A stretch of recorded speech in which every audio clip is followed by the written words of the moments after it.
እነዚህ ሶስት ሰዎች ናቸው። እነዚህ ሶስት ልሂቃን ናቸው የኢትዮጵያ በሽታዎች የምላቸው ይሄ ነው። ከሲዳማ ሰምተን አናቅም። ከወላይታ እኔ ካልመራው ኢትዮጵያ ትፍረስ የሚል ሰምተን አናቅም።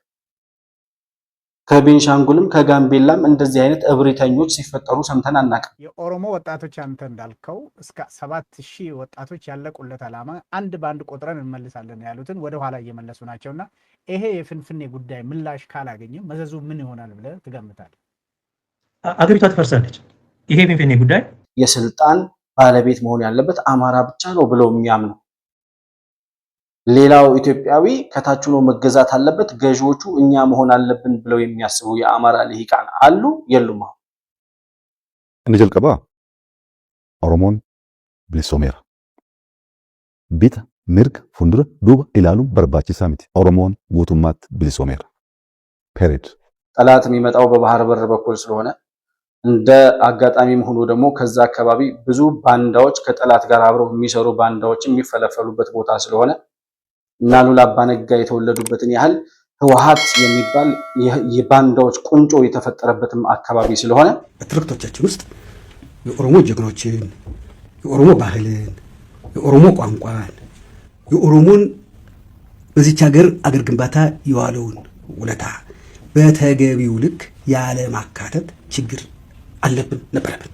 ተወዳድሮ የኢትዮጵያ መሪ እንዲሆን ከማድረግ ይልቅ ምን ሊያበረክት ይችላል ለኢትዮጵያ ምን ዕውቀት አለው ከማለት ይልቅ ምን ደም አለው የማን ነው ደሙ የማን ነው አጥንቱ ወደሚል የደም ቆጠራና አጥንት ቆጠራ ውስጥ የሚገቡ ሰዎች ናቸው የኢትዮጵያ በሽታዎች ነው እያልን ያለነው።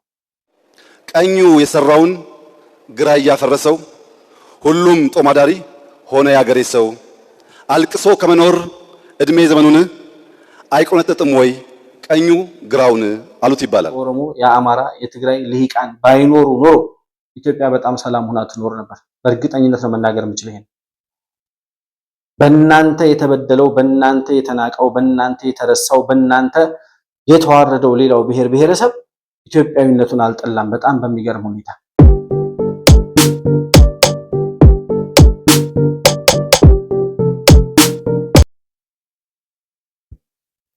ሰላም ለእናንተ ይሁን። የተከበራችሁ የመሆን መልቲሚዲያ ቤተሰቦች እንደምን አላችሁ? ብሩክ የሾርቅ አሰፋ ነኝ። ከመሆን መልቲሚዲያ የዛሬውን ዕለታዊ ፕሮግራማችንን ይዘን ቀርበናል። በዛሬው ፕሮግራማችን የኢትዮጵያ ሶስቱ ዋና ዋና ችግሮች በሚል ርዕስ ኢትዮጵያን እስከዛሬ በነበሩ ታሪካችን ውስጥ ዞር ብለን ስንመለከት የችግሮቻችን መንስኤዎች ሶስት አካላቶች ሆነው እናገኛቸዋለን። ይህንን ጥናት የተለየ ምርምር የተለየ ጥናት እንዲሁም ደግሞ የተለየ ፕሮጀክት ማዘጋጀት ሳያስፈልግ እንዲሁ ዙሪያ ገባውን ስንቃኝ ጀርባችንን እንዲሁም ደግሞ አሁን ያለንበትን ሁኔታ ስንመለከት የችግሮቻችን ምንጮች ሁሉ የሚፈልቁት በዋናነት ከሶስት አካላት ሆኖ እናገኘዋለን። እነዚያ ሶስት አካላት እነማን ናቸው? እንዴት የችግሮቻችን ምንጭ ሊሆኑ ቻሉ? የችግሩ ምንጭስ እንዴት ነው ከነዚህ አካላት ሊመነጭ የሚችለው? ለችግሩስ የመፍትሄ ሐሳብ ማቅረብ እንችላለን ወይ በሚለው ጉዳይ ላይ ውይይት እናደርጋለን። እንግዲህ ከፕሮግራማችን ጋር እስከ ፍጻሜው ድረስ አብራችሁ ከቆያችሁ እነዚህ ሶስቱ ዋና ዋና የኢትዮጵያ ችግሮች እነማን ናቸው የሚለውን ጉዳይ በዝርዝር አብረን የምንመለከት ይሆናል። በምናነሳው በምንወያይበት ሐሳብ ላይ ያላችሁን የግል አስተያየት በኮመንት መስጫው ላይ ልታሰፍሩልኝ ትችላላችሁ። መሆን መልቲሚዲያን ላይክ፣ ሰብስክራይብ እና ሼር ማድረጋችሁን ሳትረሱ በሱፐር ቻት እና በሱፐር ስቲከር እንዲሁም የቻናላችን ቤተሰብ ወይም ሜምበር በመሆን ድጋፍ ልታደርጉልን እንደምትችሉ እያስታወስኩኝ ከፕሮግራማችን ጋር አብራችሁ እንድትቆዩ በአክብሮት ጋብዛለሁ።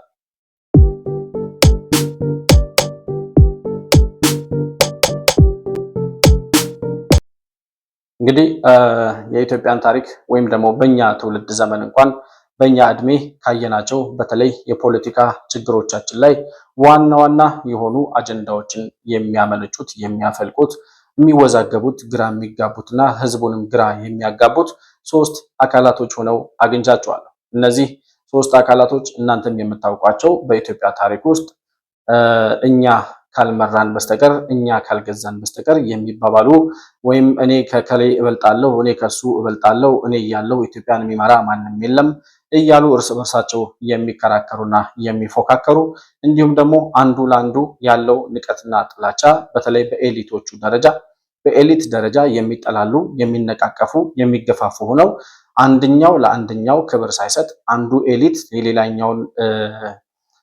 ሌላኛው የሰራውን ስራ እያጠለሸ በጋራ አብረው ነገሮችን መስራትና ማስተካከል ሲችሉ፣ ነገር ግን አዋቂ ነን የሚሉት ኤሊት ነን የሚሉት የነዚህ አካላት ቁንጮ የሆኑት ሰዎች ለኢትዮጵያ ችግሮች ሁሉ ምንጭ ሆነው ቀጥለዋል ብዬ አምናለሁ። እነዚህ ሶስት አካላት እኔ የራሴን አመለካከት ነው የምገልጸው ዛሬ። እነዚህ ሶስት የኢትዮጵያ ችግሮች ያልኳቸው የኦሮሞ፣ የአማራና የትግራይ ኤሊቶች ወይም ልሂቃን የሚባሉ ሰዎች ናቸው። ታሪካችንን ዞር ብለን ስንመለከት እንዲሁም ዛሬ ላይ ያለንበትን ሁኔታ ስንቃኘው የእውነትም ችግሮቻችን ከነዚህ ሶስት አካላት የሚመነጭ ሆኖ እናገኘዋለን። ህዝብ እንደ ህዝብ ሶስቱም አካላት የወጡበት ህዝብ በኢትዮጵያዊነቱ የሚያምን ለኢትዮጵያ በሚችለው አቅም ወይም ደግሞ ባለው ቁመና ባለው ደረጃ ባለው ችሎታና ጊዜና ሁኔታ በፈቀደለት መጠን እያንዳንዱ ህዝብ የሶስቱም አካላት የትግራይም፣ የኦሮሞም፣ የአማራም ህዝብ በሚችለው አቅምና ሁኔታዎች በፈቀዱለት መጠን ሀገሩን ለመስራት ሀገሩን ከጠላት ለመጠበቅ የሀገርን ዳር ድንበር አስጠብቆ ለትውልድ ለማስተላለፍ ሁሉም የየበኩሉን አበርክቷል። ይህንን ስል ሶማሌን፣ ጉራጌን፣ ቤንሻንጉልን፣ ጋምቤላን፣ ሐረሪና ሌሎቹን ብሔር ብሔረሰቦች ረስቼ አይደለም። ኢትዮጵያ የተሰራችው በሁሉም ብሔር ብሔረሰቦች ደምና አጥንት ተገንብታ እንደሆነ አላጣሁትም። እውነታውም የሚያሳየው እሱን ነው። ነገር ግን አሁን ፖለቲካችን ላይ ያለውን ነገር ስንመለከት የኋላ ታሪካችንንም ስንቃኝ በአብዛኛው የችግሮቻችን ምንጮች የሚፈልቁትና እስከዛሬም ድረስ የችግር ምንጭ ሆነው የቀጠሉት እነዚህ የሶስቱ ብሔረሰቦች ልሂቃንን ተምረናል፣ እናውቃለን የሚሉ ሰዎች ናቸው።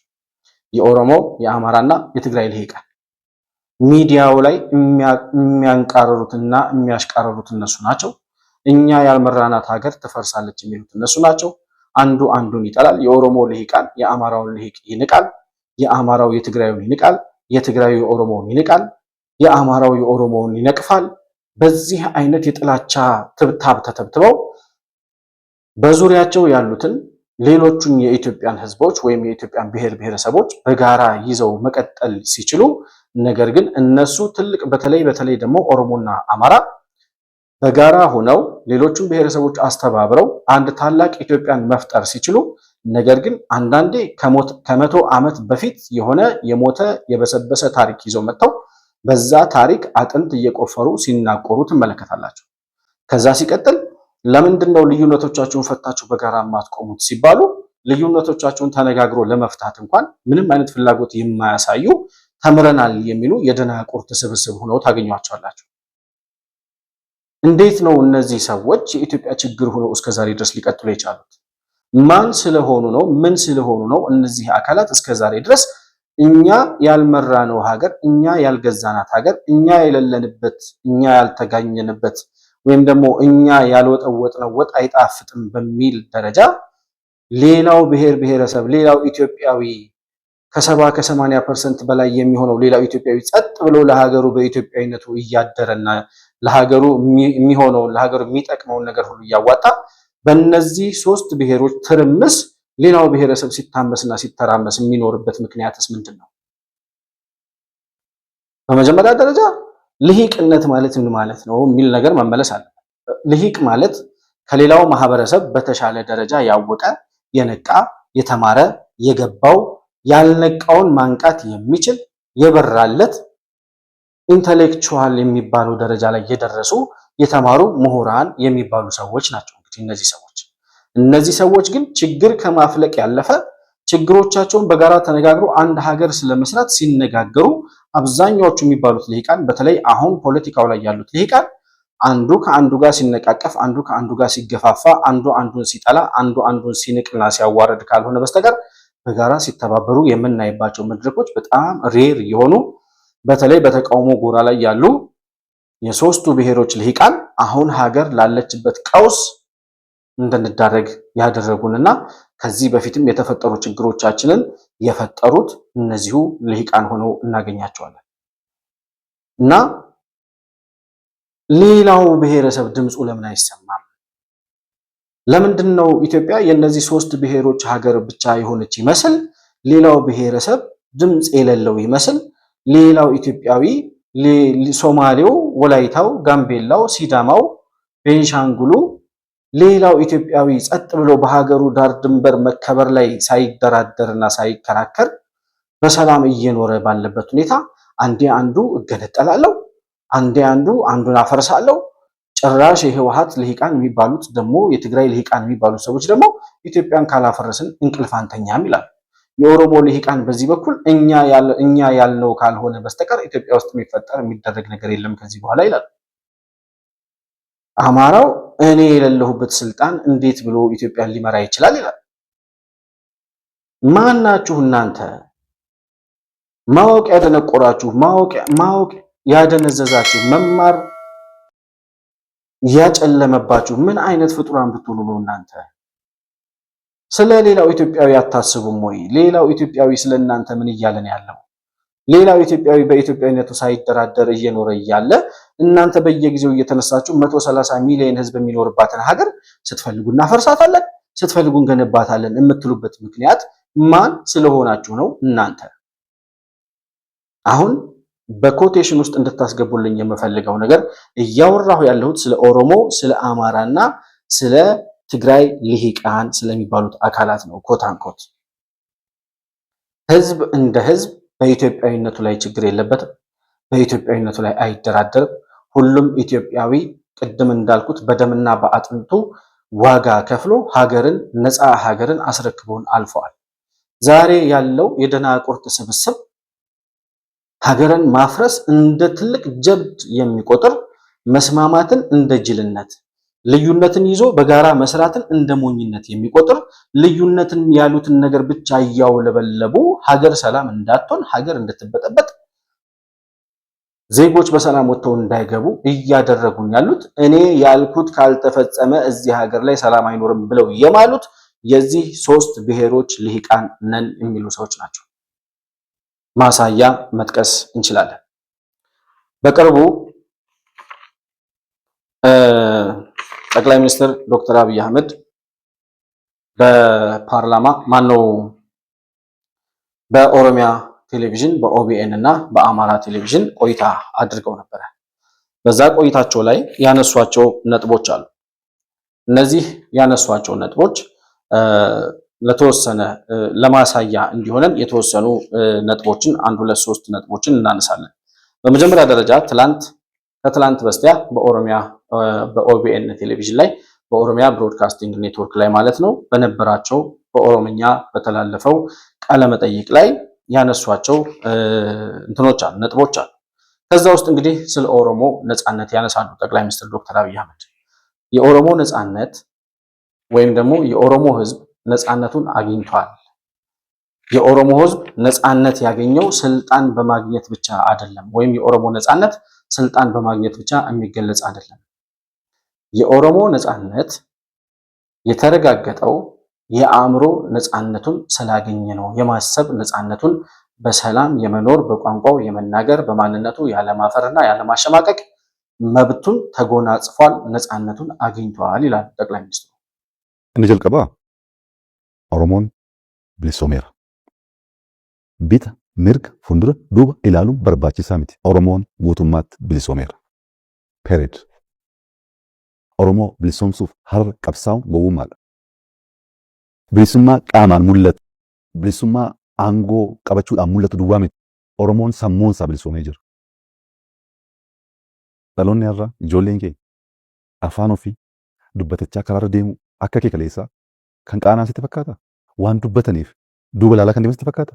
Waan dubbataniif abbaan ta'e dhufee qabee kan hidhu sitti fakkaata? Oromoon sammuunsaa bilisoomee jira.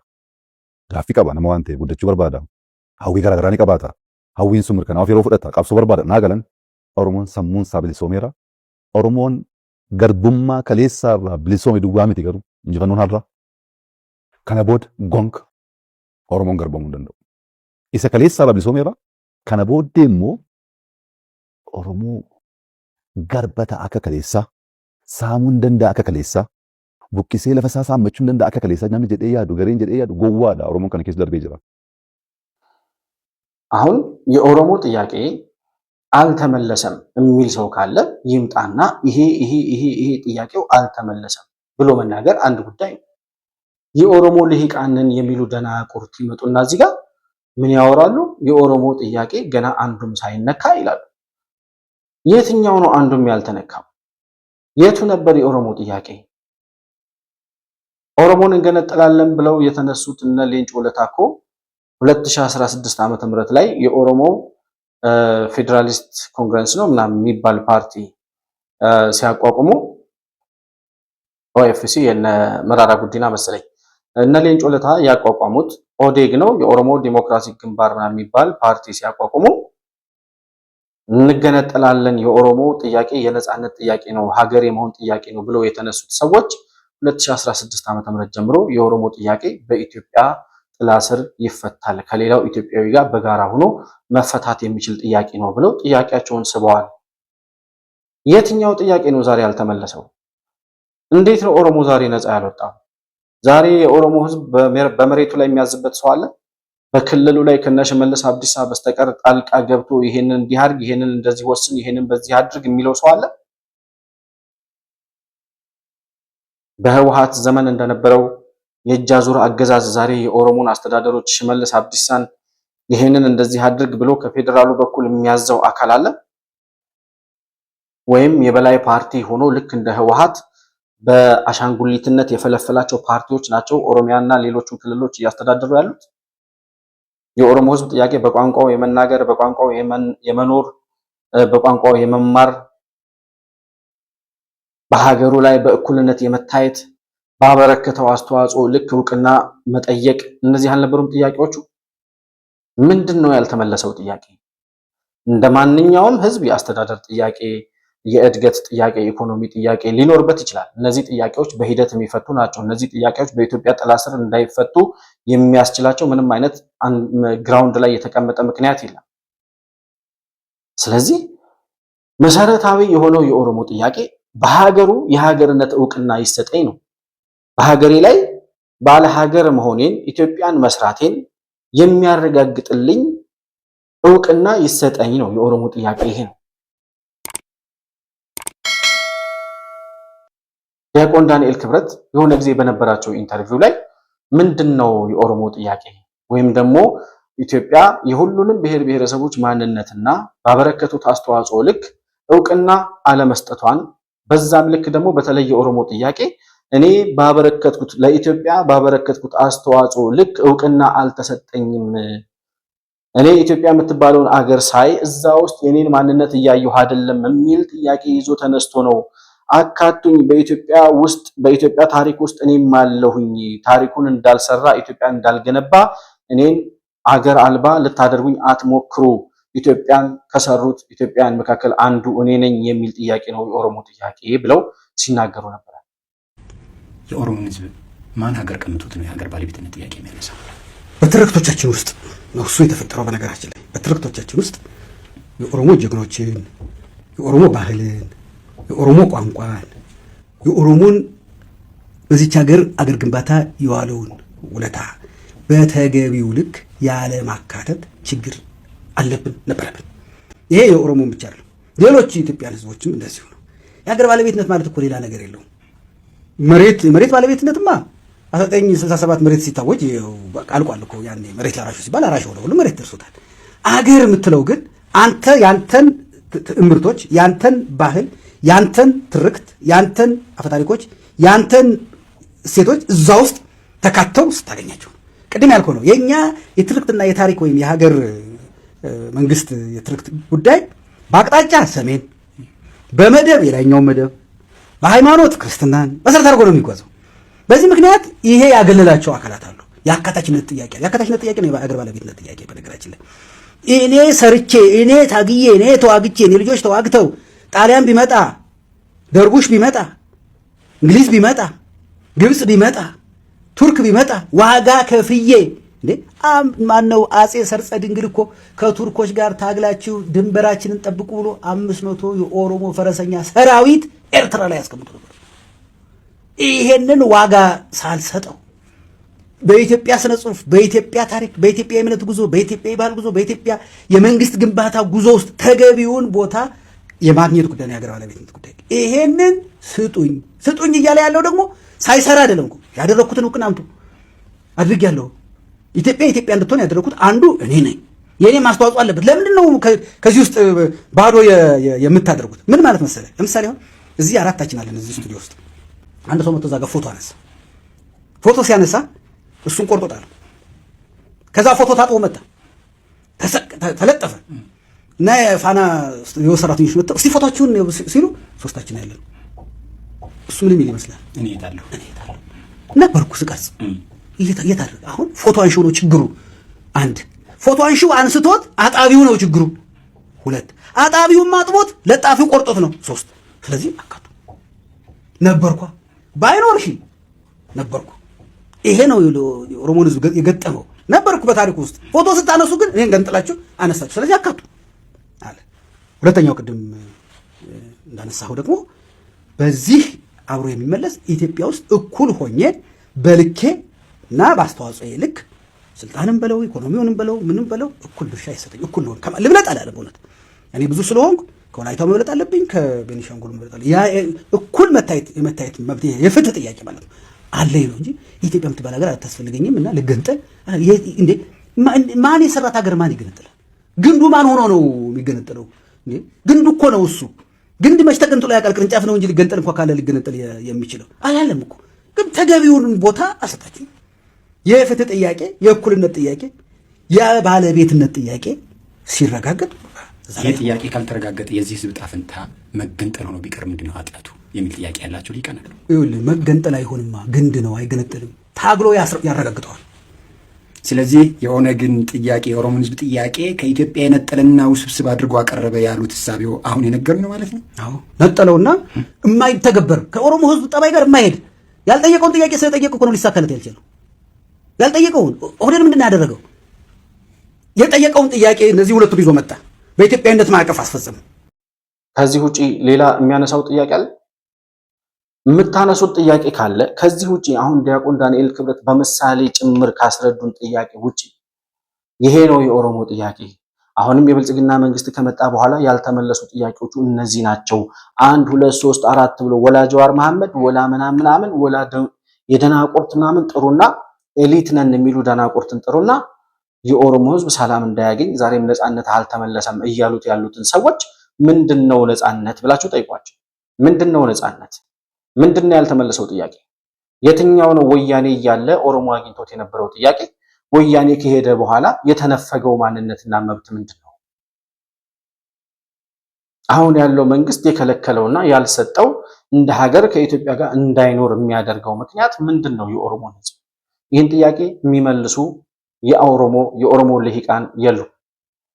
ቅድም እንዳልኳችሁ የኢትዮጵያ ችግር ሆነው መቀጠል የሚፈልጉ ስለሆኑ እነዚህ ኤሊት የሚባሉት አካላት ህዝቡ የኦሮሞ ህዝብ ነፃነቴን አግኝቻለሁ፣ በሚገባኝ ልክ እውቅና ተሰጥቶኛል፣ ቀሪ ጥያቄዎቼ በኢትዮጵያ ጥላ ስር ይፈታሉ፣ ወደፊት የሚፈቱ ጊዜ የሚፈልጉ ጥያቄዎችም ይኖራሉ።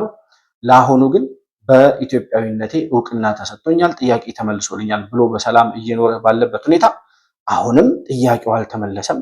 አሁንም ሌላ አጀንዳ እየጎረጎሩ አንድ ጊዜ በአዲስ አበባ፣ አንድ ጊዜ አዲስ አበባ የኦሮሞ ናት፣ አንድ ጊዜ የእንትና ናት እያሉ ደግሞ ሌላ አጀንዳ ቆስቁሰው ሌላ ችግር ለመፍጠር የሚፈልጉ ልሂቃንን የሚሉ ሰዎች አሉ። አንድ ጸጋዬ አራርሳ የሚባል ሰው እያለ ስሙን ለመጥራት ራሱ የሚቀፈኝ ሰው ማለት ነው። ዶክተር ይሉታል። እሱን ዶክተር ብዬ መጥራት አልፈልግም። ይሄ ሰው በቅርቡ ስለ ሀገራዊ ምክክር ኮሚሽን ያነሳል። የሀገራዊ ምክክር ኮሚሽኑ የአዲስ አበባን ጥያቄ ወይም የአዲስ አበባ የኦሮሞ ናት የሚለውን ጥያቄ ከገፋ ይሄ የኦሮሞ ህዝብ በሙሉ የማይቀበለው በመሆኑ እንዲያውም ከዚህ አልፎ የሀገራዊ ምክክሩ መቋረጥ አለበት፣ ሲቀጥል በኮሚሽነሮቹ ላይ ራሱ እርምጃ እንዲወሰድ ትዕዛዝ አስተላልፈናል ይላል። ዶክተር ጸጋዬ እንግዲህ እዛ ውስጥ የተሳተፉ አንዳንድ አካሄዱ ያልጣማቸው ሰዎች መኖራቸውን ከውስጥ የምንሰማቸው መረጃዎች ያሳያሉ።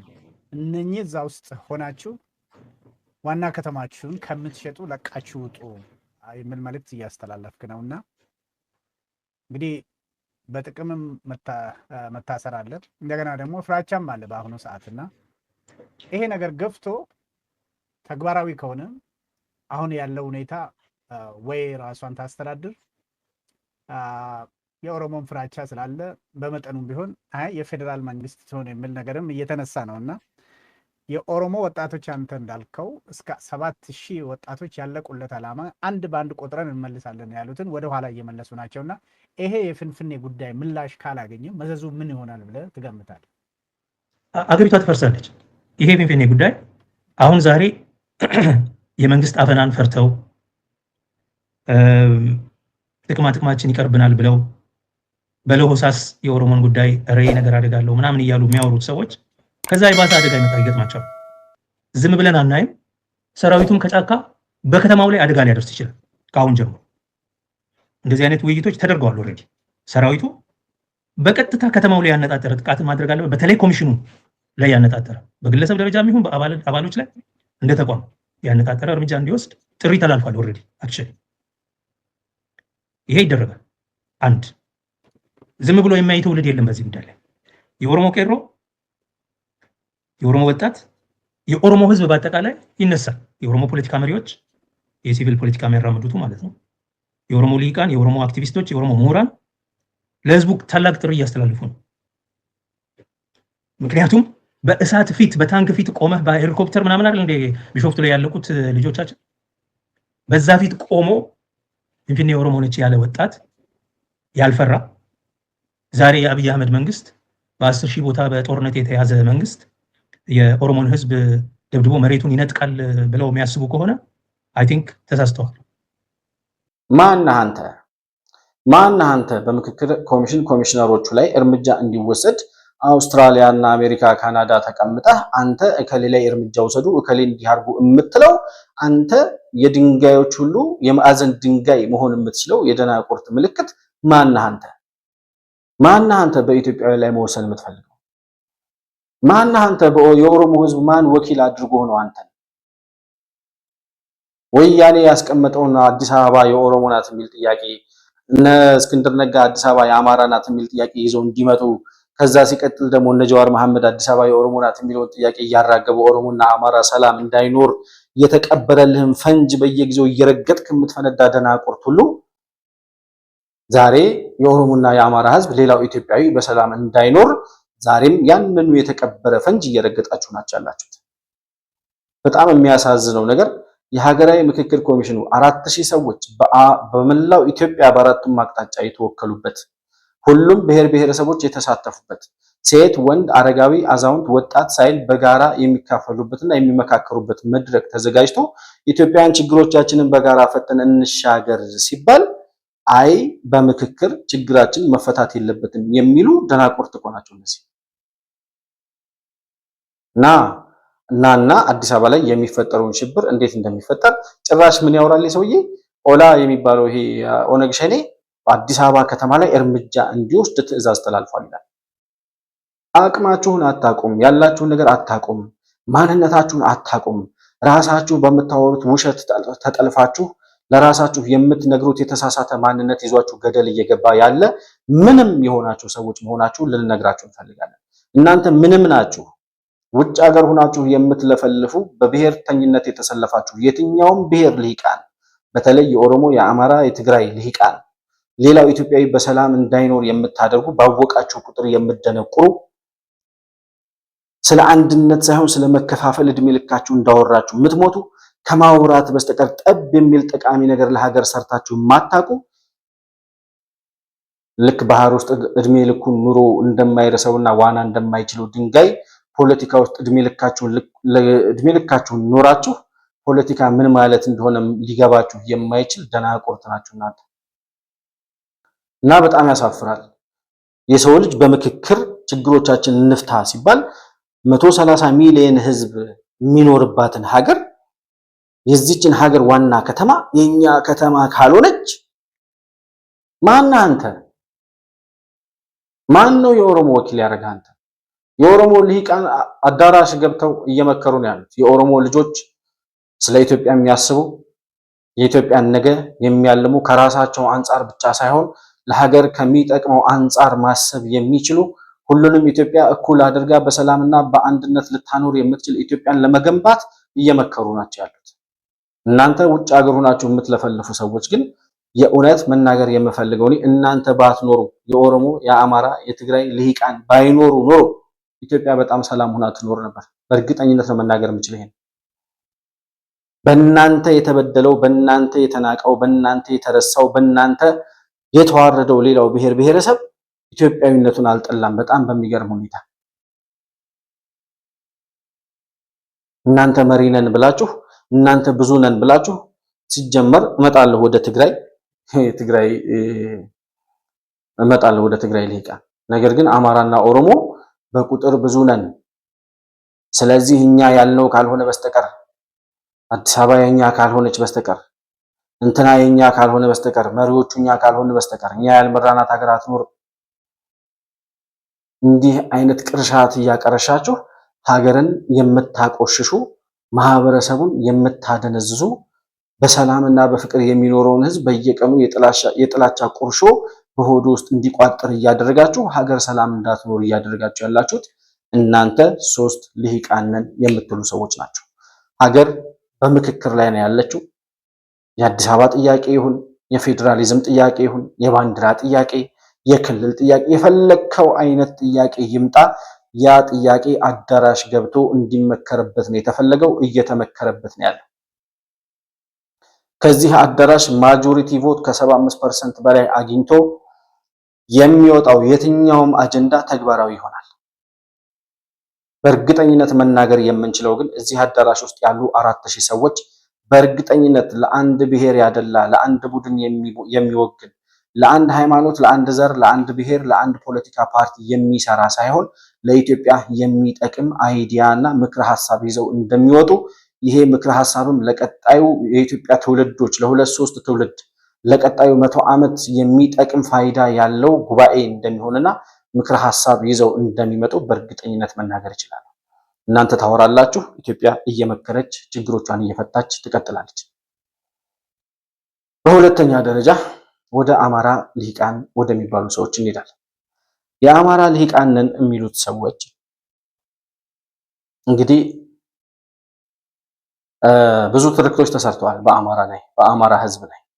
አማራ ጨቋኝ ነበር፣ አማራ እንደዚህ ነበር። በተለይ ህወሓት ከመጣ በኋላ በነበረው 30 ዓመት እስካሁን ድረስ አማራን በሆነ ኮርነር ላይ አስቀምጦ የሁሉም አይን እንዲያተኩርበትና እንደ በዳይ እንዲታይ፣ እንደ ጨቋኝ እንዲታይ የተደረገበት ትርክት አለ። ያ ትርክት ግን እየተቀየረ መጥቷል።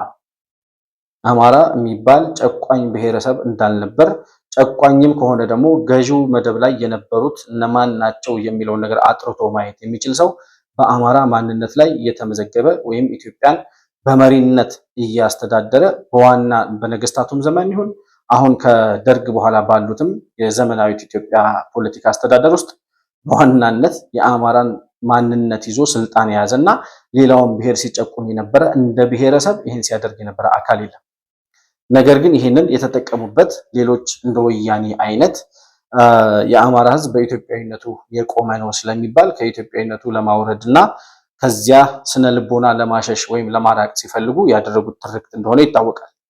የሆነ ሆኖ በአማራ ኤሊቶች ላይ ግን የአማራ ኤሊቶች ዛሬም ድረስ በእርግጠኝነት መናገር የምፈልገው ነገር እኛ ያልመራናት ኢትዮጵያ አትኖርም ከሚለው አባባል ጀምሮ ከሚለው መታበይ ጀምሮ እስከ ዛሬ ድረስ ኢትዮጵያ ስትገነባ የገነባናት እኛ ነን፣ የሰራናት እኛ ነን፣ ኃላፊነቱ የኛ ነው፣ የአንበሳውን ድርሻ የምንወስደው እኛ ነን የሚሉ የአማራ ልሂቃን ነን የሚሉ ልክ የሆነ ቪላ ቤት ወይም አንድ ግቢ ቤት ሰርቶ የመጨረስ ያክል ቀላል የመሰላቸው የሀገር ግንባታ የሌላውን ኢትዮጵያዊ ኮንትሪቢዩሽን መርሳትና መካድ የሚፈልጉ ኢትዮጵያ የኛ ብቻ ናት ብሎ ማመን የሚፈልጉ የአማራ ልሂቃን አሉ።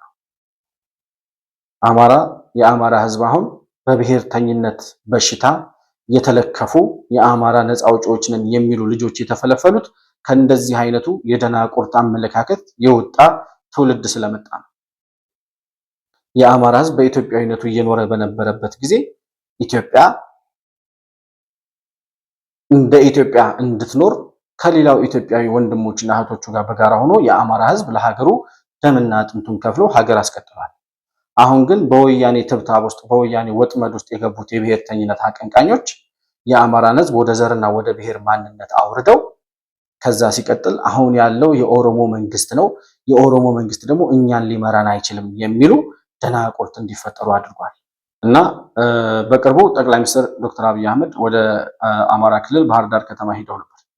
የበላይ ዘለቀ አውሮፕላን ማረፊያን ለማስመረቅ የበላይ ዘለቀ ኢንተርናሽናል ኤርፖርት ሲመረቅ ጠቅላይ ሚኒስትር ዶክተር አብይ እዛ ላይ የተናገሩት ንግግር ነበረ። ያንን ንግግር እነስማና ከዚያ በኋላ የአማራ ልሂቃን የሚባሉት አካላት ከዚህ አንጻር ምን እያደረጉ ነው የሚለውን ጉዳይ ደግሞ እንመለከታለን። ሁለተኛው ቁልፍ ጉዳይ ሰላም ነው። ባህር ዳር ረዘም ያለ ጊዜ የቆያችሁ ሰዎች እንደምታውቁት ተስፋ ማድርገው አንድ ታሪክ አለ። እዚህ ከተማ ውስጥ አቶ አህመድ ወሎ የሚባሉ ወይም አባ ኑሩ የሚባሉ ዘይት ነጋዴ ነበሩ። የዘይት ንግዱ ስም ቅቤ ለምኔ ይባል ነበር። እኚህ ሰው የዘይት ነጋዴ ከመሆናቸው ባሻገር አንድ የሚታወቁበት ባህሪ ያላቸው፣ ከሳቸው አነስ ያለ ገቢ ያላቸውን ሰዎች ስራ እየፈጠሩ ያግዙ ነበር። ዘይት እየሰጡ እነዚያ እየቸረቸሩ ገንዘብ እንዲያመጡ ህይወታቸው እንዲሻሻል ይደግፉ ነበር። በደግነታቸው የሚታወቁ ሰው ናቸው። እኚህ ሰው ከሚያግዟቸው ሰዎች መካከል አንዲት እናት ነበሩበት። እኚህ እናት ሁልጊዜ ሄደው ዘይት ይወስዳሉ። ሸጠው መጥተው ገንዘቡን ከፍለው ዘይት ይወስዳሉ። ሁሌ ሲመጡ ግን ያለቅሳሉ። እያለቀሱ ዘይት ከአቶ አህመድ ወሎ ወይም ከአባ ኑሩ እየተቀበሉ ይቸረችራሉ። እና አባ ኑሩ ለምንድን ነው በመጡ ቁጥር የሚያለቅሱት የሚያዝኑት ብለው ይጠይቃሉ። እና እኚህ እናት ሁለት ልጆች አሉኝ፣ አንደኛው ልጅ ከርሶ በብድር የሚወስደውን ዘይት በትጋት ሽጦ ገንዘቡን ያመጣልኛል፣ አንደኛው ልጅ ጊዜ ጠብቆ አድብቶ አድፍጦ ያን ገንዘብ ሰርቆ ያባክንብኛል። አንደኛው ልጅ ያገዘኛል፣ አንደኛው ልጅ ያዳክመኛል። በዚህ ምክንያት ውስጤ ሐዘን ገብቶ ነው በየጊዜው የማዝነው የማለቅሰው ብለው ሴትየዋ ሲመልሱ አቶ አህመድ ወሎ አንድ ግጥም ገጠሙ ይባላል። ቀኙ የሰራውን ግራ እያፈረሰው ሁሉም ጦማዳሪ ሆነ ያገሬ ሰው፣ አልቅሶ ከመኖር እድሜ ዘመኑን አይቆነጥጥም ወይ ቀኙ ግራውን አሉት ይባላል። ቀኙ ግራውን መቆንጠጥ ካልቻለ፣ ቀኙ ግራውን ማሳረፍ ካልቻለ ያየናቸው ተስፋዎች ያየናቸው ሙከራዎች ሊበላሹ ይችላሉ።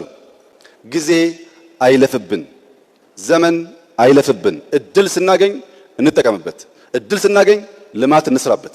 ይህን ቦታ የሰራ ነው ከጅምሩ አቅደን ሳይሆን በዚያ ግጭት ምክንያት ጠላት ያኛውን ቀድሞ የነበረውን ያነሰውን አሮጌውን ተርሚናል ሲመታብን በዚያ ከምናላዝን በዚያ ከምናዝን ያንን ችግር ወደ እድል ቀይረን የተሻለ የላቀ ያማረ ለልጆቻችን የሚሻገር ነገር መገንባት ተችሏል።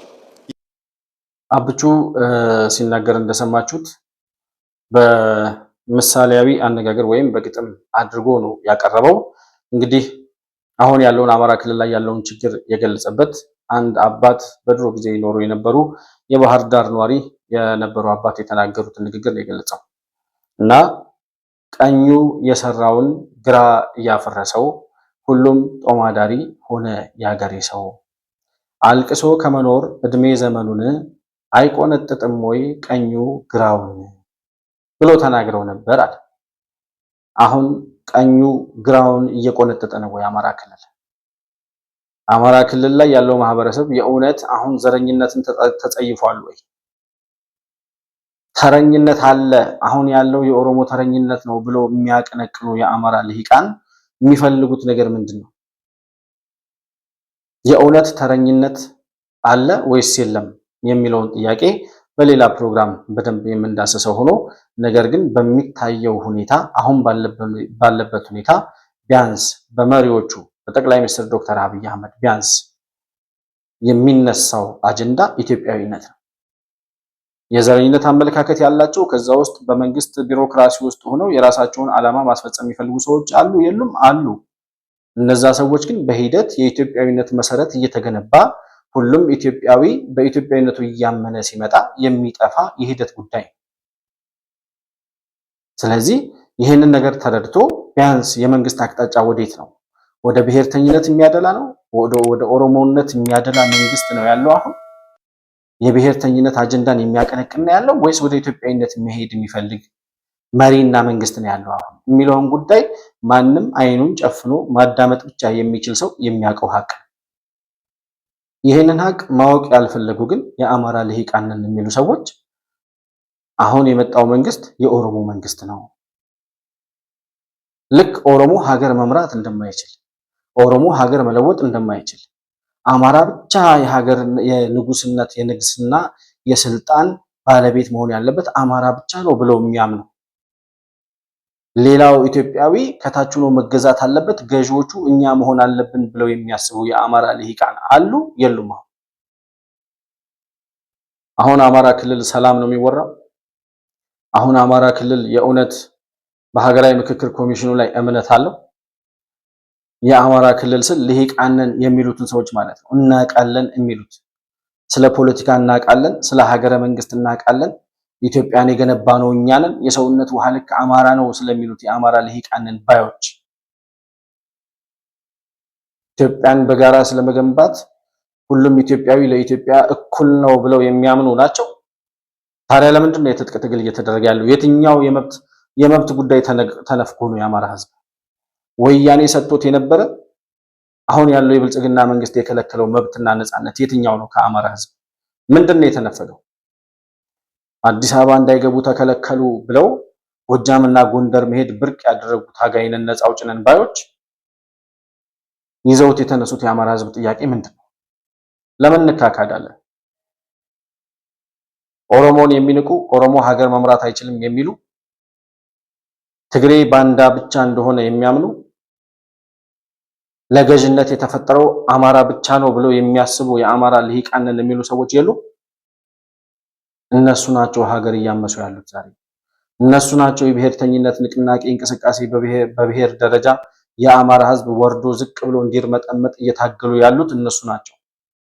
እኛ ያልገዛናት ሀገር አትኖርም፣ ለገዥነት የተፈጠረው አማራ ነው፣ የሰውነት ውሃ ልክ አማራ ነው ብለው የሚያስቡ የደናቁርት ስብስብ ምን ቢደረግላቸው ምንም የማይጥማቸው፣ ቢነገራቸው የማይገባቸው፣ ባነበቡ ቁጥር ባወቁ ቁጥር የሚደነቁሩ፣ አይናቸው በበራላቸው ቁጥር የበለጠ እየታወሩ የሚሄዱ ጉዶች ናቸው እነዚህ።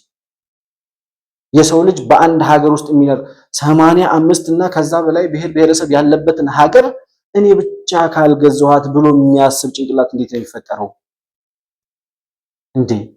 ኦባማ ኬንያዊ ማንነት እያለው አሜሪካን መርቷል። የአሜሪካን ሀገረ መንግስት የሰሩት ከሁሉም ሀገሮች የሄዱ ስደተኞች ናቸው። አሜሪካን ዛሬ ላለችበት አሜሪካ እንድትሆን ያደረጓት፣ የዓለም ልዕለ ሀያል እንድትሆን ያደረጓት የስደተኞች አገር ሆና ነው። ነገር ግን ሰውን በሰውነቱ አክብራ እንጂ የከሌ ቋንቋ፣ የከሌ ብሔር፣ የከሌ ምናምን ተናጋሪ ብላ ስለመረጠች አይደለም አሜሪካ ያደገችው። አድዋ ላይ ወላይታው ሙቷል፣ አማራው ሙቷል፣ ጉራጌው ሙቷል፣ ሶማሌው ሙቷል። ሁሉም ብሔር ብሔረሰብ ደምና አጥንቱን ሰውቷል፣ አፍስሷል እዛ ላይ። ከዚያ በኋላ ነው ሁሉም ኢትዮጵያዊ በጋራ ሞተው ነው ሀገር ያኖሩልን። አማራ ብቻውን፣ ኦሮሞ ብቻውን፣ ትግሬ ብቻውን፣ ሶማሌ ብቻውን የገነባው ሀገር የለም። ከዚህ በኋላም ሊኖር አይችልም። የአማራ ህዝብ ውስጡን መፈተሽ አለበት። እኛ ብቻ ነን ገዢዎች፣ እኛ ብቻ ነን ለንግስና የተፈጠርነው፣ ኢትዮጵያን መግዛት ያለብን እኛ ነን፣ ሌላው ኢትዮጵያን ሊመራ አይችልም፣ አቅም የለውም ብለው የሚያስቡ ለራሳቸው ግን ያሉበት የጨለማ ጥልቀት የማይደረስበት እጅግ በጣም ጥልቅ የሆነ ጨለማ ውስጥ ያሉ ያወቁ የሚመስላቸው ደናቁርት አሉ። እነሱ ናቸው የኢትዮጵያ በሽታዎች። እኛንን የኢትዮጵያ መሪዎች ብለው የሚያስቡ፣ እኛ ያልመራናት ሀገር አትኖርም ብለው የሚያስቡት የአማራ ልሂቃን ናቸው የኢትዮጵያ በሽታ ሆነው እስከዛሬ ድረስ የቀጠሉት። ኢትዮጵያ ህግ ያለባት፣ በህግ የምትተዳደር፣ በህግ የምትመራ፣ የህግ የበላይነት የተረጋገጠባት ሀገር እንድትሆን ከመስራት ይልቅ እኔ ብቻ መምራት አለብኝ፣ እኔ ያልመራኋት ሀገር አትኖርም በሚል መታበይ ውስጥ እየተዘፈቁ ሀገርንም ማህበረሰቡንም ወደ ሌላ አዘቅት ይዘው መግባት የሚፈልጉ የደናቁርት ስብስብ ነው የኢትዮጵያ በሽታ። ህግ ሲኖር፣ የህግ የበላይነት ሲከበር፣ የዜጎች እኩልነት ሲከበር ሶማሌውም በአቅሙ በሶማሌውም፣ ጉራጌውም፣ አማራውም፣ አፋሩም፣ ደቡቡም፣ ትግሬውም፣ ኦሮሞም ሁሉም በአቅሙ ተለክቶ ባለው አመለካከትና አስተሳሰብ የእውቀት ደረጃ የስልጣኔ ደረጃው ታይቶ ተወዳድሮ የኢትዮጵያ መሪ እንዲሆን ከማድረግ ይልቅ ምን ሊያበረክት ይችላል ለኢትዮጵያ ምን እውቀት አለው ከማለት ይልቅ ምን ደም አለው የማን ነው ደሙ የማን ነው አጥንቱ ወደሚል የደም ቆጠራና አጥንት ቆጠራ ውስጥ የሚገቡ ሰዎች ናቸው የኢትዮጵያ በሽታዎች ነው እያልን ያለ ነው።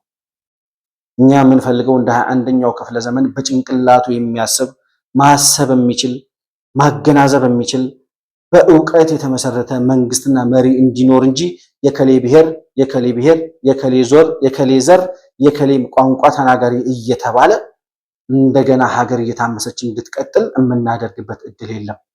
በሽታዎቻችን ግን ከአማራም ከኦሮሞም ከትግሬም ያሉ እኛንን አዋቂ፣ እኛንን መሪዎች፣ እኛንን አንደኞች፣ እኛንን ኢትዮጵያን የሰራናት እኛ ከሌለን በስተቀር እኛ የሌለንበት ሀገር አይደለም፣ እኛ ያልመራነው ሀገር አይኖርም የሚሉ ሌላውን የሚንቁ ራሳቸውን ከፍ ከፍ ማድረግ የሚፈልጉ በዚያው ልክ ደግሞ ራሳቸውን ከፍ ከፍ የሚያደርጉት ደግሞ በሌሎቹ የሚናቁ መከባበር የሚባል መሃላቸው ላይ ያልፈጠረባቸው ልሂቃንን የሚሉ የመሃይማን ቁንጮ ናቸው እነዚህ ሰዎች። እና የአማራ ህዝብ ራሱን መፈተሽ አለበት። የእውነት ዘረኝነት በቅቶታል። ዘረኞቹን የእውነት አሁን ተጸይፏቸዋል። አሁን እነዚህን ዘረኞች የሚደብቅ አንድም ሁለትም ሰው በየአካባቢው እነዚህ ሰዎች ስልጣን ይዘው ሊመጡ ይችላሉ፣ እነዚህ ናቸው የኢትዮጵያ ነፃ አውጪዎች፣ ኢትዮጵያን የሚመሩት እነዚህ ናቸው ብሎ የሚጠብቅ የአማራ ኤሊት ብቻ ሳይሆን በተወሰነ ደረጃ በአማራ ህዝብ ውስጥ በአማራ ክልል ውስጥ እነዚህን ሰዎች የሚደብቅና የሚደግፍ አካል የለም ወይ? ለምንድን ነው እነዚህን ታጣቂዎች የሚደግፉ ሰዎች የኖሩት? እነዚህን ሰዎች የሚደግፉ ሰዎች የኖሩት እኛ ያልመራናት ሀገር አማራ ገዢ ሆኖ የማይታይባት ሀገር አትኖርም ከሚል መታበይ የመጣ ካልሆነ በስተቀር አማራ የትኛውም ነፃነት ተነፍጎ የትኛውንም መብቱን ተከልክሎ የትኛውም ባርነት ውስጥ ገብቶ አይደለም። ዛሬ በወያኔ ዘመን እንኳን ሰጥ ለጥ ብሎ ህዝቡ ሲገዛ አማራን እንደ ሲጋራ ረግጠነዋል ብለው ህወሓቶች ሲያወሩ መሬት ረግጠው የነበሩ መሬት ይዘው የነበሩ የት እንዳሉ ማናቃቸው ውሽልሽሎች ሁሉ ዛሬ ወጥተው የአማራ ነፃ አውጪዎች ነን ብለው እንዲያቀራሩ ያደረጋቸው አማራ ገዢ መሆን አለበት፣ አማራ የኢትዮጵያ መስራች ነው፣ አማራ የሰውነት ውሃ ልክ ነው ከሚሉ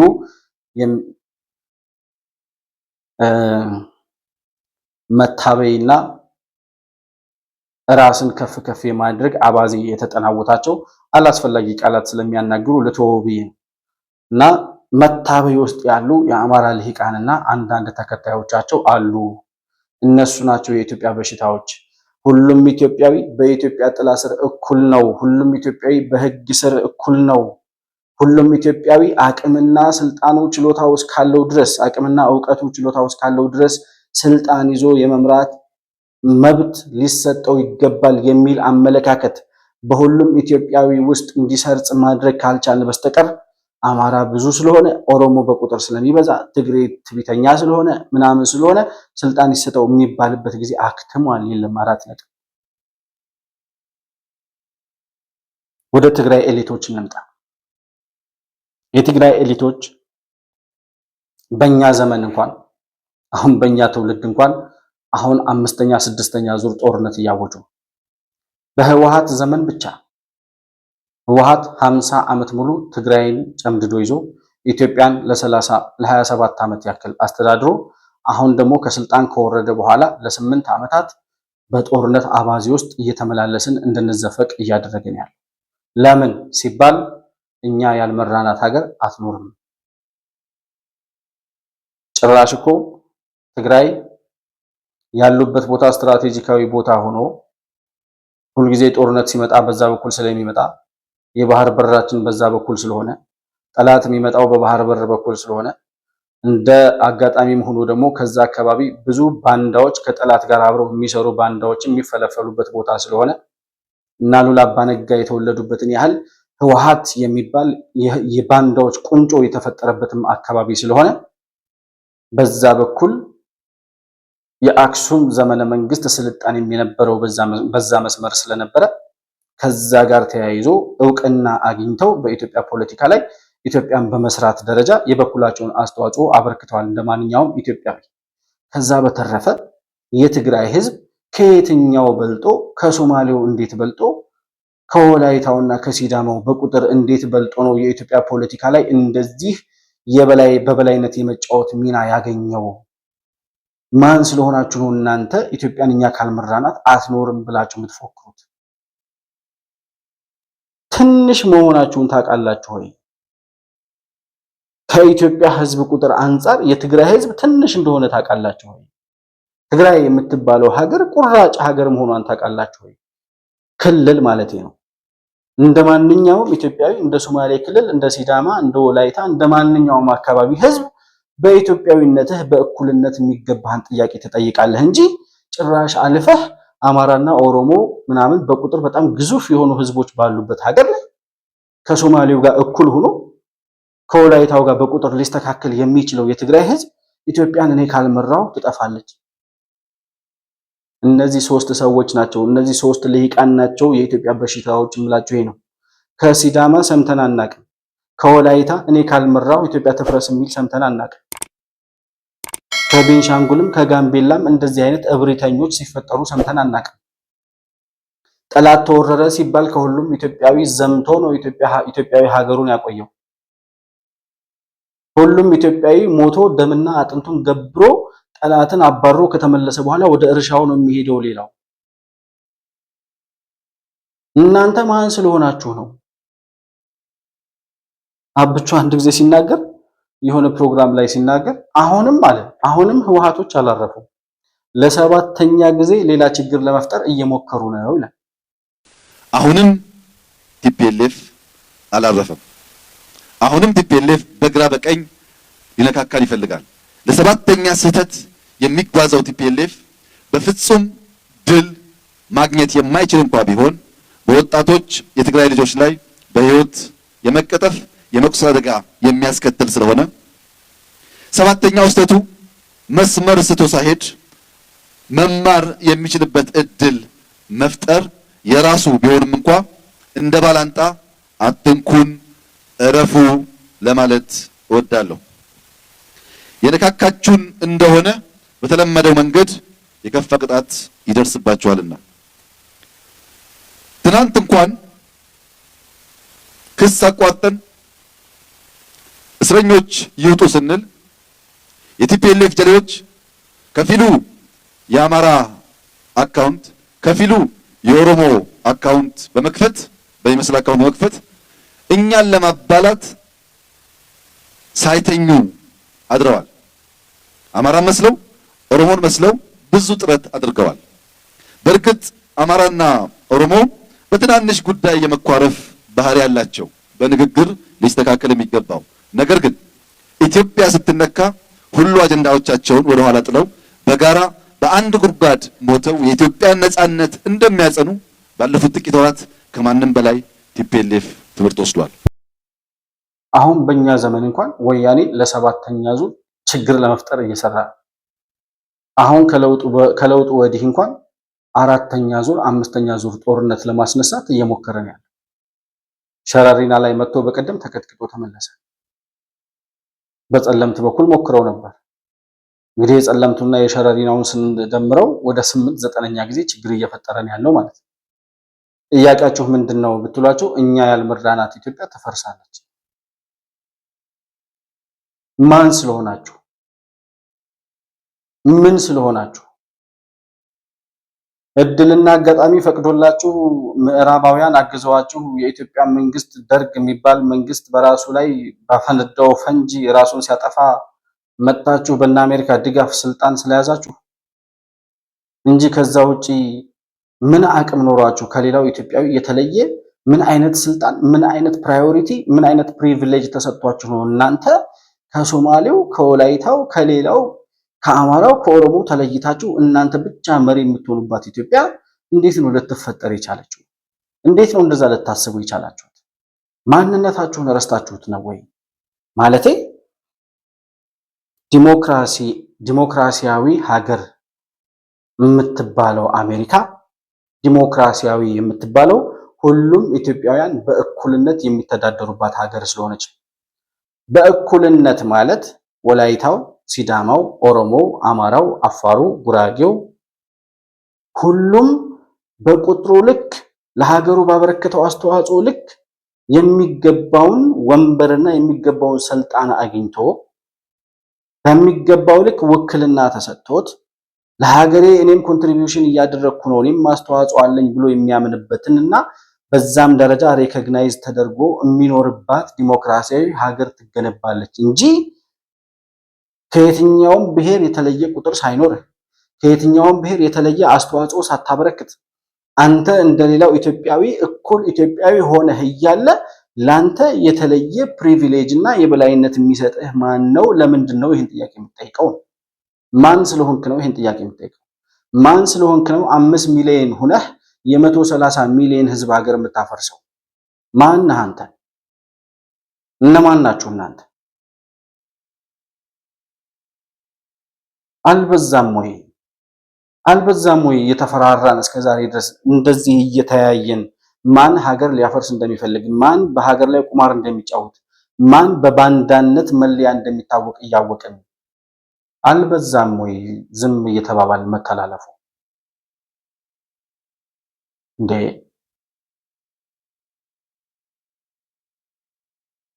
በሰላም 27 ዓመት ሙሉ የኢትዮጵያን ህዝብ ሰላም ነስታችሁ ሀብታችንን ዘርፋችሁ የኢትዮጵያን ሀብት መዝብራችሁ የሀገርን ዳር ድንበር ቆርሳችሁ ለጠላት ሰጥታችሁ ከቀይ ባህር በራችን አፋታችሁን ተቆልፎብን እንዲኖር አድርጋችሁ ነፃነትና ዲሞክራሲ የሚባል ነገር በአይናችን ውል እንዳይል አጨለማችሁብን ኖራችሁ ያን ሁሉ በደል ትተን 2010 ዓመተ ምህረት በቃ የዘረፋችሁትን ዘረፋችሁ በሰላም ኑሩ ብለን ፈቀድን።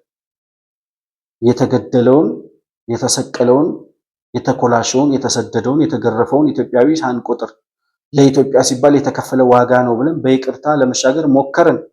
አይ ይቅርታ አንፈልግም አላችሁ። 3 ዙር ጦርነት መጣችሁ፣ ተቀጥቅጣችሁ ተመለሳችሁ። እናንተ እኮ በቁጥር ደረጃ በህዝብ ቁጥር ደረጃ ከሶማሌው ጋር እኩል ናችሁ። እንደውም የሶማሌ ህዝብ ሳይበዛ አይቀርም።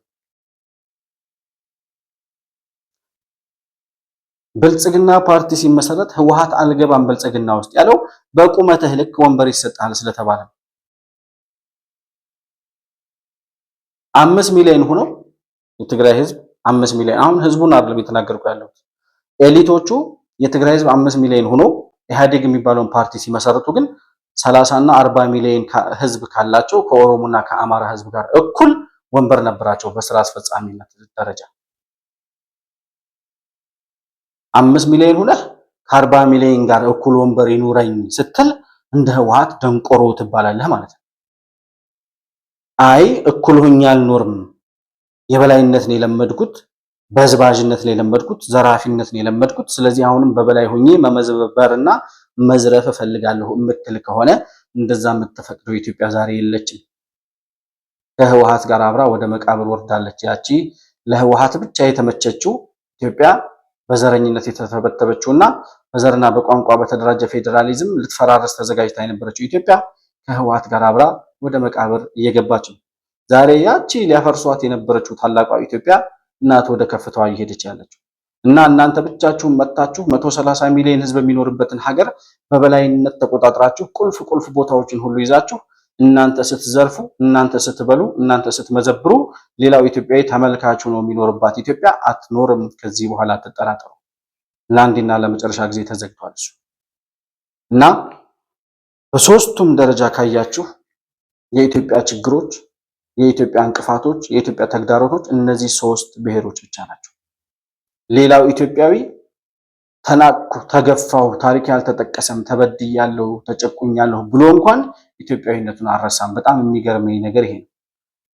በአንጻራዊነት የተሻለ እድል ያገኙት፣ በአንጻራዊነት ሀገርን የመምራት እድል ያገኙት፣ በቁጥርም ደረጃ ብዙ የሆኑት አማራና ኦሮሞን ጨምሮ ትግራይ የምትባለው ያቺ ትንሽዬ ሀገር እንፈጥራለን ብለው የሚያስቡት እነዛ የትግራይ ህዝብ ልሂቃንን የሚሉት ሰዎች እኩል ከአማራውና ከኦሮሞ ህዝብ ጋር እኩል መታየት አለብን። እኩል መታየት አለብን አይደለም፣ በበላይነት ቁጭ ብለን ኦሮሞንም አማራንም ሌላውም ኢትዮጵያዊ እኛ መግዛት አለብን የሚለው ሜንታሊቲ የመጣው እኛ ያልገዛናት ሀገር ትፈርሳለች ከሚል መታበይና መደንቆር የመጣ አመለካከት ነው እና ኦሮሞውም አማራውም የትግራይም ህዝብ ማሰብ ያለበት ነገር በጋራ እንዳይኖር እያደረጉት ያለው በእኩልነት ሀገር እንዳይገነባ እያደረጉት ያሉት ከራሱ አብራክ ውስጥ የወጡት የኦሮሞ ልሂቃን፣ የአማራ ልሂቃን፣ የትግራይ ልሂቃኖች ናቸው። እርስ በርሳቸው በጋራ መኖር አለመቻላቸው አይደለም፣ ወይም እርስ በርሳቸው በጋራ ተስማምተው ሀገር ለመገንባት አለመሞከራቸው አይደለም። እነሱ በሚያመጡት የዘረኝነትና የበላይነትና የበታችነት ትርክት ሌላው ኢትዮጵያዊ፣ ሌላው ብሔረሰብ፣ ሌላው ብሔር በሰላም እንዳይኖር እያነታረኩና ሌላ ቁርሾ፣ ሌላ ሰጣ ገባ፣ ሌላ የፖለቲካ ጥያቄ በሌላው ማህበረሰብ ዘንድ እንዲፈጠር እንዲነሳ የሚያደርጉት እነዚህ ደናቁርት ነን የሚሉ የሶስቱ ብሔሮች ልሂቃን በሚያመጧቸው ጥያቄዎች ነው። የሚያነሷቸው ጥያቄዎች ሁሉ የሚከፋፍሉ፣ የሚበጠብጡ፣ የሚያለያዩ የጥላቻ እንጂ በአንድነት ሀገር ለመገንባት የሚያስችል አንድ ጠቃሚ ሀሳብ ሲያመነጩ ታይተው አያውቁም። እነዚህ ልሂቃን ነን የሚሉት የዘር ፖለቲካ የሚያቀነቅኑት የሶስቱ ብሔሮች ልሂቃኖች። ስለዚህ እነዚህም በሽታዎች ለይተን ማውጣት ከቻል የኦሮሞን፣ የአማራን፣ የትግራይን ልሂቃኖች ከፖለቲካው ገለል እንዲሉ ማድረግ ከቻል በእርግጠኝነት ኢትዮጵያ ሰላም ሆና እንደምትኖር በእርግጠኝነት መናገር እችላለሁ። ስለዚህ ያላየነው ነገር ካለ ልሂቃኖቻችን በተለይ እነዚህ የሶስት ብሔሮች ልሂቃን እርስ በርሳቸው የአማራ ልሂቃን አማራውን፣ የኦሮሞ ኦሮሞውን፣ የትግራዩ ትግራዩን ከራሱ እርስ በርስ በጋራ እንዳይኖር ማድረጋቸው ብቻ ሳይሆን ሌላው በሰላም ሀገሬ ኢትዮጵያ ብሎ ለሀገሩ ዋጋ እየከፈለ ነገ ከነገ ወዲያ የተሻለ እድል ይኖረኛል ብሎ ተስፋ እያደረገ የሚኖረው ሌላውን ብሔረሰብ በሰላም እንዳይኖር እያመሱና እያተራመሱ ሀገር እናፈርሳለን እያሉ በየቀኑ እየፎከሩ ሀገር ማፍረስ የጭቃ ቤት የማፍረስ ያክል የቀለላቸው ለአንደበታቸው ሲናገሩት ቅፍፍ የማይላቸው የሶስቱ ብሔሮች ልሂቃኖች ናቸው።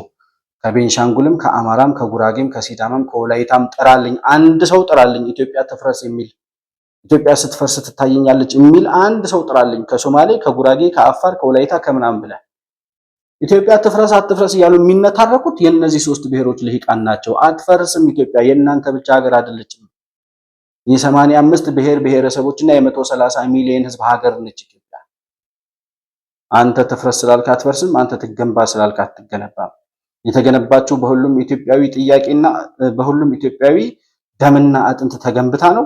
የሁሉም ኢትዮጵያን ጥያቄዎች የሁሉንም ኢትዮጵያዊ ጥያቄዎች በጋራ መመለስ የምትችል በህግ የምትመራ የህግ የበላይነት የተረጋገጠባት ሁሉንም ኢትዮጵያውያን በእኩልነት ማየት የምትችል ሁሉም ኢትዮጵያዊ በአስተዋጽኦና በቁመቱ ልክ የሚወከልባት ኢትዮጵያ እንድትኖር እንሰራለን እንጂ የእናንተ የበላይነት አሁን ቀጣይ ደግሞ የእንትና የበላይነት እየተባለ በእናንተ የዘረኝነትና የብሔርተኝነት ፖለቲካ ስንባዝን የምንኖርበት እድል የለም። ሁሉም ኢትዮጵያዊ ሊያውቀው የሚገባው ጉዳይ ግን አሁንም ሆነ ትላንትናም ሆነ ወደፊትም የኢትዮጵያ ችግሮች ሆነው የኖሩት ዛሬም ችግር ሆነው የቀጠሉት ነገም የኢትዮጵያ ችግር ሆነው የሚቀጥሉት እነዚህ የሶስቱ ብሔሮች ልሂቃኖች ናቸው። የአማራ፣ የኦሮሞ፣ የትግሬ ልሂቃኖች። እነዚህን ችግሮች ነቅሰንና መንጥረን ማጥፋት ከቻል በእርግጠኝነት ኢትዮጵያ ሰላም ትሆናለች ብዬ አስባለሁ። ለዛሬ የነበረኝን ፕሮግራም በዚሁ አጠናቀቃለሁ። ስሜታዊ የሚሆን ፕሮግራም የሚያደርግ ርዕስ ስለነበረ ስሜታዊ ላለመሆን በጣም ተጠንቅቄ እንደሰራሁ አስባለሁ። ምናልባት ስሜታዊነት ታይቶብኝ ከሆነ ይቅርታ እጠይቃለሁ። ለማንኛውም መሆን መልቲሚዲያን ላይክ፣ ሰብስክራይብ እና ሼር ማድረጋችሁን አትርሱ። በሱፐር ቻት እና በሱፐር ስቲከር እንዲሁም የቻናላችን አባል ወይም ሜምበር በመሆን ድጋፍ ልታደርጉልን እንደምትችሉ ለማስታወስ እወዳለሁ። ማንኛውንም አይነት ሀሳብና አስተያየት ልታቀብሉን ለምትፈልጉ ልታገኙን ለምትፈልጉ ወዳጆቻችን ደግሞ ከታች የምናስቀምጠውን የዋትሳፕ ስልክ ቁጥር ተጠቅማችሁ በዋትሳፕ ብቻ ደውላችሁ ልታገኙን እንዲሁም ደግሞ መረጃ ልትልኩልን እንደምትችሉ እያስታወስኩኝ ከፕሮግራማችን ጋር አብራችሁ ስለነበራችሁ እጅግ በጣም አድርጌ አመሰግናለሁ። በሌላ ፕሮግራም በአዲስ መረጃ እስከምንገናኝ ድረስ ሰላም በያላችሁበት ለእናንተ ይሁን።